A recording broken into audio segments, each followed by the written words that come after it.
eu era pequenininha, eu estudava numa escola particular bem simplesinha do meu bairro. Ela era tão simples que ela faliu e minha mãe teve que me trocar de escola.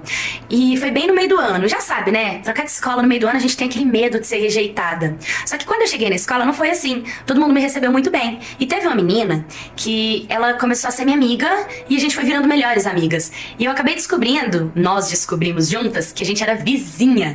E foi muito legal, porque além da gente ser amiga só na escola, a gente também começou a ser amiga fora da escola. E minha mãe e a mãe dela, elas conversavam, ela vinha pra minha casa, eu ia pra dela, a gente dormia uma na casa da outra. E nessa época eu tinha uns 9 anos de idade. E ela tinha um irmão de 14 anos.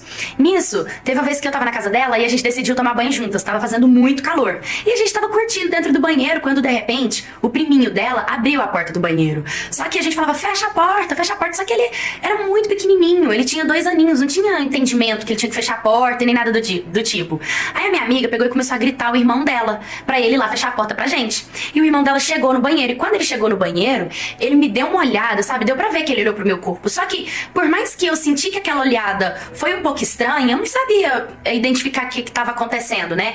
E a gente só falou, fecha a porta, sai daqui. Ele fechou a porta e saiu. Só que depois disso, toda vez que eu ia ali, tipo, ele brincava comigo, pegava eu e ela no colo, jogava a gente pra cima, brincava de pique-esconde, sabe? De pique-pega. Ele era uma criança também. E depois do banho, ele começou a me tratar diferente. E toda oportunidade que ele tinha de passar a mão na minha coxa, sabe? De passar a mão no meu corpo, ele tinha. E eu comecei a identificar isso. E eu não gostava. Só que eu também não sabia o que eu fazia. Teve um dia que eu tava assistindo vídeo, eu e a minha amiga deitada na cama, e ele deitou do meu lado em vez de deitar do lado dela. E ele colocou a mão por dentro do meu short, sabe? Na hora eu tirei. E eu levantei e falei, amiga, eu quero ir embora. E eu fui embora pra casa. Fiquei pensando, eu conto pra alguém? Mas se eu contar, minha mãe não vai deixar mais eu ser amiga dela, não vai deixar eu ir na casa dela, sabe? Fiquei com muito medo. Então eu preferi ficar calada e deixar pra lá, sabe?